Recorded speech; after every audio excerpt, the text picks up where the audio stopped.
Hi girls, so we're back with this week's tempo session. It's going to be up the small bit on last week's. Well done on last week's session. It was good distances out of you and good effort given there. As I said, this one's going to be slightly harder, but I'll explain it here anyway in the video, and I'll send you in the written version of it as well, or the copy of it. So your warm-up wants to be 5 minutes of slow, light enough jogging, roughly around 50% pace, nothing too major. In the 5 minutes, you should be covering 800 to a kilometre, okay? Then you're looking for dynamic stretches after that. 5 minutes is complete. Hamstrings, glutes, quads, calves. If there's anything feeling an extra bit tight, just pay it a small bit more time. But don't hold the stretches for too long because it's a dynamic movement before you want to get going. So you don't want to take energy out of your muscles. You want to try and keep it in it. Okay, so after that warm-up, you get ready for your part one, which is going to be 4 1K tempo repeats. Okay, so basically pick a flat spot if you can, with a nice surface, preferably not the road. Down by the barrel track would be a good place to go with it. And you're going for 1K at sub-maximal effort. Okay, so this is just under your, say if you're going for a 1K time trial, this is just a small bit underneath that effort because you're going to have 3 minutes of recovery in between each of these Ks.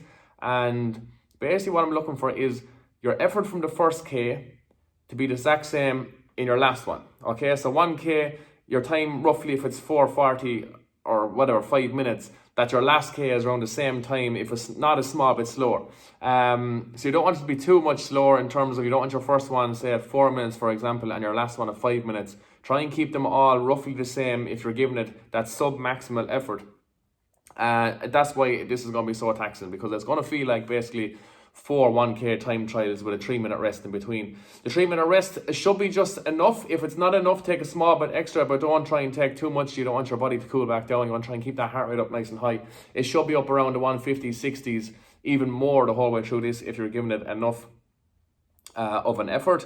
Yeah, as I said, try and keep all the timings pretty consistent the whole way through the 4Ks. Then your part two, take as much rest as you want after your last K repeat, because your part two is just going to be a 10 minute of continuous running. So again, if you want to go 5 minutes out and 5 minutes back in, or just 10 minutes out the one way and you can walk back in as a recovery, absolutely do that. It's roughly at 60% pace. So again, it's a small bit more than your warm-up pace. But with this one, you're going to try and run the 10 minutes. Obviously, you're going to be under fatigue after doing your 4 1K repeats. So I want you to focus on maintaining your breathing, maintaining your posture, and maintain technique throughout them 10 minutes. I don't care really about the distance that you go or anything like that. This is just trying to hold yourselves in terms of keeping your posture good, shoulders back, head looking straight forward. Try not to be slouched on your last 10 minutes. It's just basically trying to train your body under fatigue to be able to keep the technique, keep the breathing, and keep the focus throughout.